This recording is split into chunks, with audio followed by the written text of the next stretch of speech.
ಇವತ್ ಬೆಳಗ್ಗೆನೆ ಜಿಗಿ ಜಿಗಿ ಅಂತ ರೆಡಿಯಾಗಿ ಬಸ್ ಹತ್ಕೊಂಡು ಸೀದಾ ಮಂಡ್ಯಕ್ಕೆ ಹೋದೆ. ಯಾವ್ದೋ ಒಂದು ಫಂಕ್ಷನ್ ಇದ್ದಿದ್ರಿಂದ ನಮ್ಮ ಅಮ್ಮಗೆ ನಿನ್ ನಿಧಾನಕ್ಕೆ ಬಾರಮ್ಮ ನಾನು ಹೋಗಿರ್ತೀನಿ ಅಂದೆ. ಆದ್ರೆ ಬಸ್ ಸಿಗ್ದೇನೆ ನಾನು ಕಾಯೋ ನಮ್ಮ ಅಮ್ಮನ ಬೇರೆ ಬರ್ತಾ ಇತ್ತು. ನಮ್ಮ ಅಮ್ಮನೂ ಮಂಡ್ಯಕ್ಕೆ ಬಂದ್ರು, ಬಸ್ಸು ಹೆಂಗೋ ಸಿಕ್ತು. ಬಸ್ ಹತ್ಕೊಂಡು ಸೀದಾ ಹೋಗಿದ್ದೆ. ಇವಾಗ ಗೊತ್ತಾಗಿರ್ಬೇಕು ಏನಕ್ ಬಂದಿದ್ದೀನಿ ಅಂತ. ನಮ್ಮ ಅಣ್ಣನ ಎಂಗೇಜ್ಮೆಂಟ್ ಇತ್ತು, ಅದಕ್ಕೋಸ್ಕರ ಬಂದೆ. ಬೇಗ ಬರೋಣ ಅಂತ ಹೊರಟು ಬಂದ್ರು, ಲೇಟ್ ಆಗೋಯ್ತು. ಅಷ್ಟ್ರಲ್ಲಿ ರಿಂಗ್ ಎಕ್ಸ್ಚೇಂಜ್ ಕೂಡ ಆಗೋಗಿತ್ತು. ಏನೋ ಶಾಸ್ತ್ರ ಎಲ್ಲ ಮಾಡಿಸ್ತಾ ಇದ್ರು. ಅದಾದ್ಮೇಲೆ ಎಲ್ರು ಹೋಗಿ ಫೋಟೋಸ್ ತೆಗ್ಸ್ಕೊತಾ ಇದ್ರು. ಹಾಗೆ ನಾವು ಹೋಗಿ ಸೆಲ್ಫಿ ತಗೊಂಡ್ ಬಂದ್ವಿ.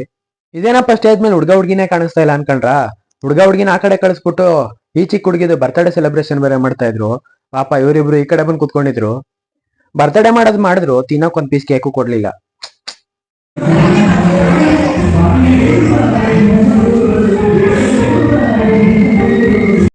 ಎಂಗೇಜ್ಮೆಂಟ್ ಎಲ್ಲ ಮುಗಿಸ್ಕೊಂಡು ನಾವು ಹೊರಡ್ಬೇಕಾದ್ರೆ ಇಲ್ಲಿ ಯಾರೋ ಕಡ್ಲೆಕಾಯಿ ಬೇರೆ ತಿಂತಾ ಇದ್ರು.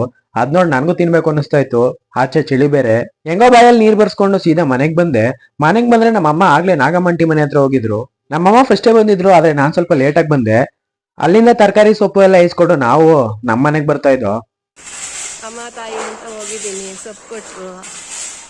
ಆಮೇಲೆ ನಮ್ಮ ಮನ್ಸು ನಮ್ಗೆ ಒಳ್ಳೇದ್ ಮಾಡಿದ್ರೆ ದೇವ್ರು. ಅದು ಇಸ್ಕೊಂಡು ಸೀದಾ ಮನೆಗ್ ಬಂದ್ವಿ. ಇವತ್ತಿಗಿಷ್ಟೇ.